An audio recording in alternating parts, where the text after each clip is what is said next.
L'étape suivante consiste donc à résoudre ce petit exercice. Donc je donne un triangle ABC et un triangle ADE. Je donne des longueurs AD, AB, AC et BC. Et puis, ce qui est très important, la droite BC est parallèle à la droite DE.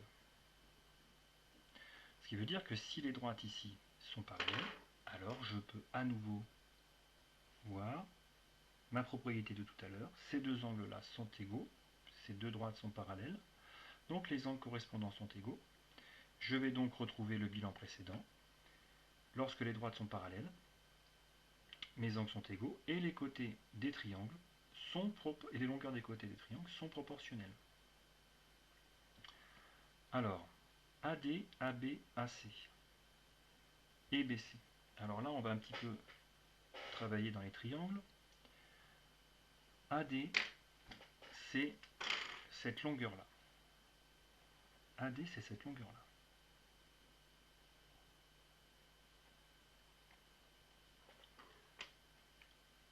AB, c'est cette longueur-là. AC, c'est cette longueur-là. Et BC, c'est cette longueur-là. On cherche AE, donc un côté du grand triangle, et DE, l'autre côté du grand triangle. Donc pour ceux qui ne l'ont pas fait, vous mettez la vidéo en pause et vous essayez de trouver, en utilisant le principe qu'on a vu juste avant, les longueurs des deux triangles sont proportionnelles.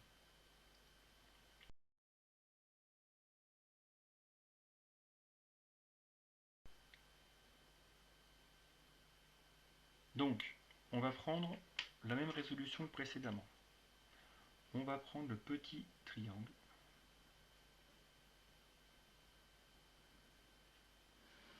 et le grand triangle.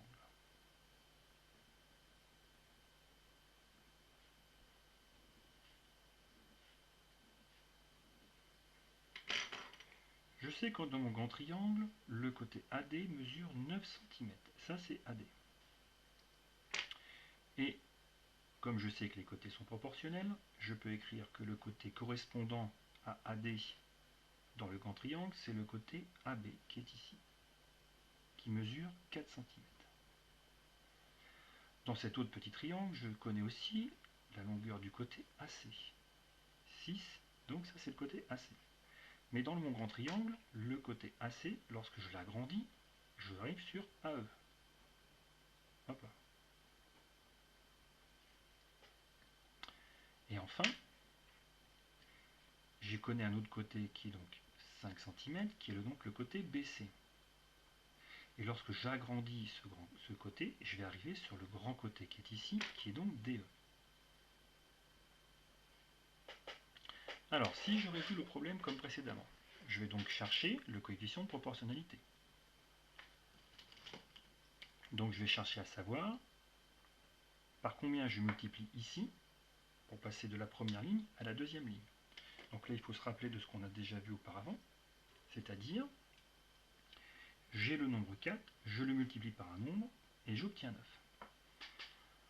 Alors, on essaye de se rappeler de ce qu'on a fait sur les nombres rationnels un peu plus tôt. Quel est le nombre qui est multiplié par 4 fait 9? Et bien, il faut se rappeler que c'est 9 quarts. 9 quarts. En effet, 4 fois 9 quarts, c'est 4 fois 9 sur 4. Je peux donc simplifier mon écriture par 4. Le fois 4 ici peut se simplifier avec le 4 fois 1 qui serait ici. Donc ça me fait 9 sur 1, c'est-à-dire 9. Donc le nombre que je cherche ici, c'est le nombre 9 quarts.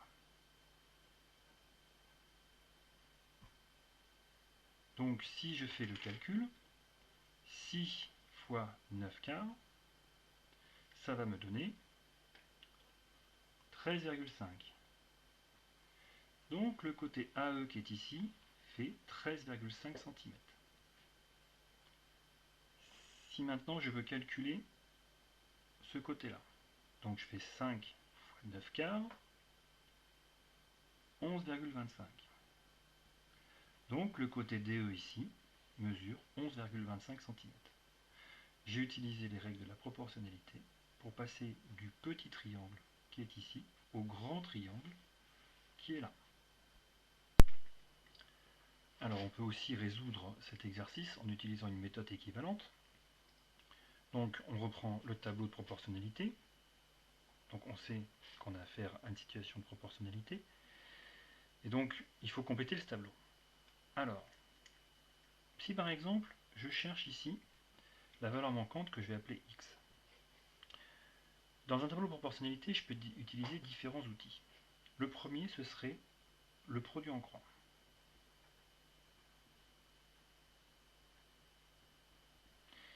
Qu'est-ce que ça veut dire le produit en croix? Le produit en croix, ça veut dire que le produit de 4 fois x doit être égal au produit de 9 fois 6.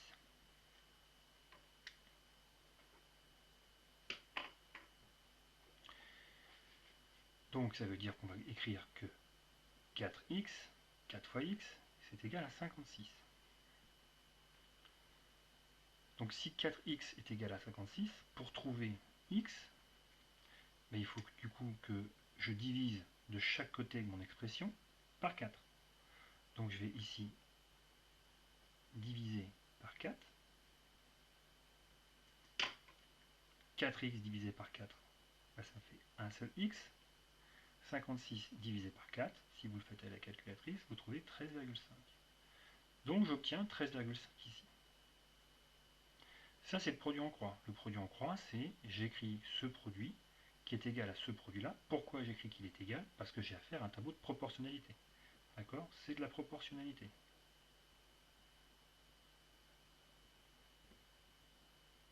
Donc ici, je peux bien écrire que c'est égal.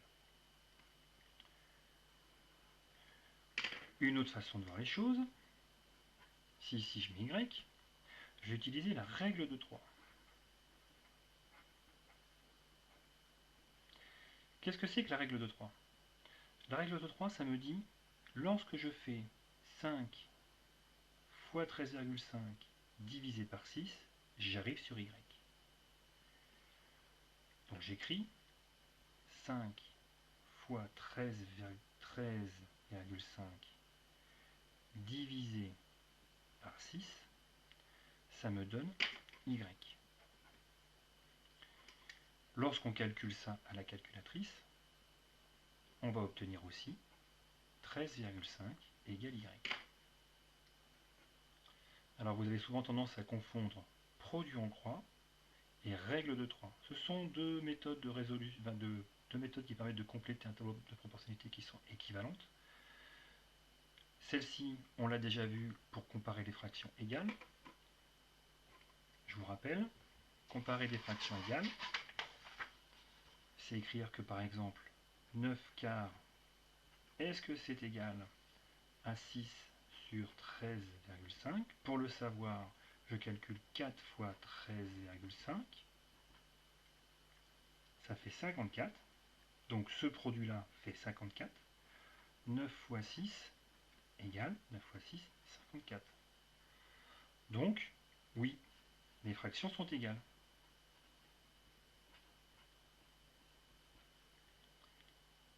La règle de 3 permet de calculer ce qu'on appelle la quatrième proportionnelle.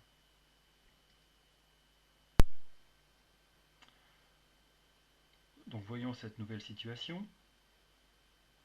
J'ai un grand triangle, je connais des longueurs, et puis dans cette configuration-là, j'ai VS qui est parallèle à UT.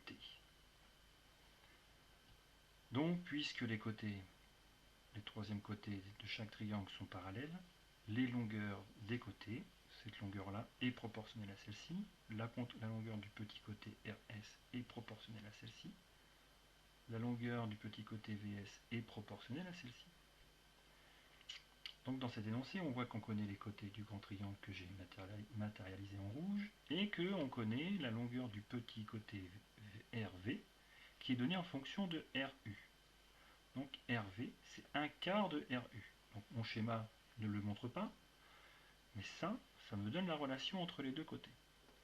Donc comment calculer la longueur VS et RS?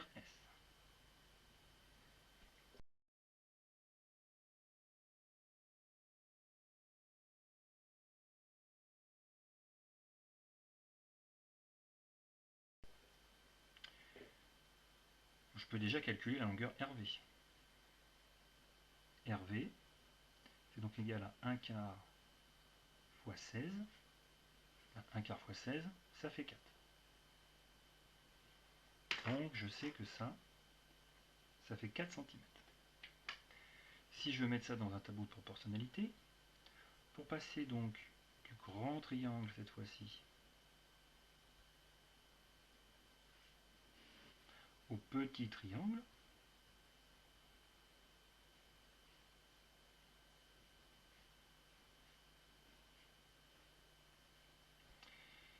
alors dans le grand triangle, quand j'ai RU qui fait 16, je sais que je dois multiplier cette longueur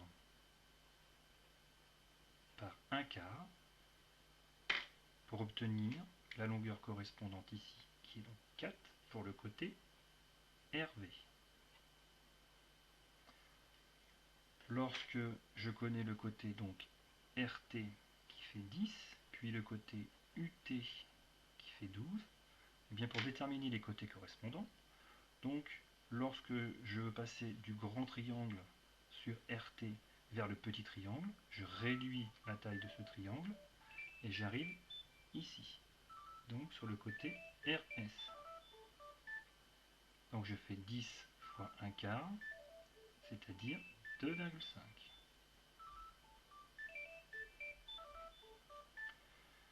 Enfin, pour le côté UT, donc le côté UT c'est celui-ci. Lorsque je veux réduire donc le côté UT, je vais arriver sur le petit triangle qui est là. Et donc je vais faire 12 fois 1 quart, c'est-à-dire 3. Et j'obtiens le côté VS. Ici, j'obtenais le côté RS.